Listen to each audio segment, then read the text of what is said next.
Mga kaibigan, mga kababayan, magandang araw po sa inyo ng Biyernes, September 13, 2024. Update po tayo sa lagay ng ating panahon. But before that, please wag po munang kalimutan i-like at i-subscribe ang ating YouTube channel at importante po nakahit ang notification bell nyo para ma-update at notify po kayo sa ating mga daily weather update. Maraming salamat po. So mga kaibigan, ngayong araw po ng Biyernes, ang hypnosis po natin ay ito pa rin pong southwest monsoon na nakakaapekto sa ilang bahagi po ng Palawan, Visayas at Mindanao. Pero take note mga kaibigan, ito pong trap ng severe tropical storm Bibingka ay nakakaapekto po sa ilang bahagi ng Luzon, especially sa Central at sa North Luzon po mga kaibigan. So yung forecast weather condition natin mga kaibigan, narito po, makinig po kayo tapos babalikan natin. Ito nga si Severe Typhoon Bibingka mga kaibigan, no? Sa area po ng Palawan, Occidental Mindoro, Western Visayas, Negros Island Region, BARMM, Zamboanga Peninsula at Sacsayhuaman mga kaibigan, weather condition po dyan, yung pabugso-bugso pong pag-uulan ang aasahan ngayong umaga, sa hapon at sa gabi, or yung tinatawag po na monsoon rains. Dahil po yan sa hanging habagat na pinapalakas po ng trap nitong Severe Typhoon Bibingka mga kaibigan. So pinag-iingat tayo yung mga lugar na yan sa banta ng pagbabaha at sa mga landslide prone area. Samantalang dito naman po mga kaibigan ko sa area po ng Bicol Region at rest po ng Mimaropa, Visayas at Mindanao ay makakaranas po ng cloudy skies with scattered rains and thunderstorm dahil po sa hanging habagat na pinapalakas po ng trap nito nga pong Severe Typhoon Bibingka. So inaasahan ng mahina hanggang sa posibleng paglakas ng pag-ulan pagdating po sa hapon at sa gabi.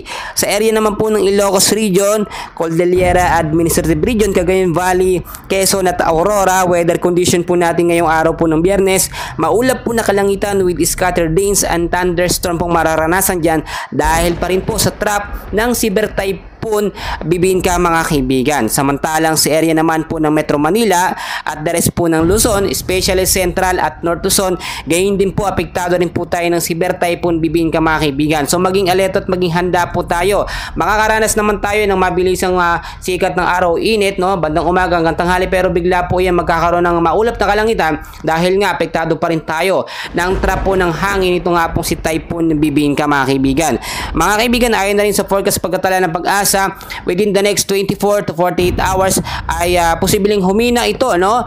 Bukas po ng umaga po ng alas 8, no? Asahan po natin pagdating naman po ng Friday ng gabi, ito ilalakas po sa 130 km per hour yung lakas po ng hangin ni Typhoon Bibingka. Sa updated radar po natin mga kaibigan, ito pong si Severe Typhoon Bibingka mga kaibigan ay milayo pong 1,800 km east of Northern Luzon mga kaibigan, at ang kanyang pong hangin ay may maximum sustained winds po na 100 km per hour.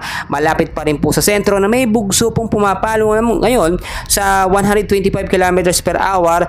Pa northwestward po ang kilos mga kaibigan, pero medyo mabilis po dahil nasa 35 km per hour. So mga kaibigan, hindi ko po kayo tinatakot dito sa Severe Typhoon na Bibingka, no? Bagkos lagi ko po kayong pinapaalalahanan dahil kahit habagat naman, no, ay nagbibigay din ng pinsalang pag-uulan sa atin.